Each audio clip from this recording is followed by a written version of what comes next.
So welcome back to Quick Pixel, and we are making a custom brush out of an image. So let's get into it. Alright, so first you have to open the image of your smoke, and I'm gonna use this one, and if you would like to use the same image, the link will be in the description. Also make sure your canvas is 1920 by 1080p for best results. So you have to make sure that you have a nice black background in your image. So now all you have to do is just press Ctrl and J on your keyboard. That will unlock this layer. Now go to image and adjustments.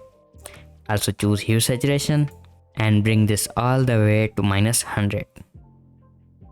Hit OK. So now as you can see, this is very dark. So now we have to brighten up the white spots. So for that you need to go to image and adjustments. Choose curves and make a curve something like this one. I think this is fine, so press OK. So press Ctrl and I on your keyboard. That will inverse this image.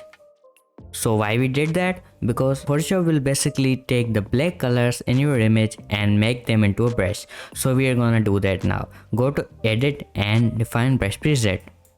So just press OK. So as you can see, this has created a brush. So we're gonna test them out. So I will just hide these layers and make another layer, and I will fill this background with a black color. Now I'll take the brush tool and press right click. So your brush should be down here. So I will choose a different color for this brush. So something like this will do. And I'll just click.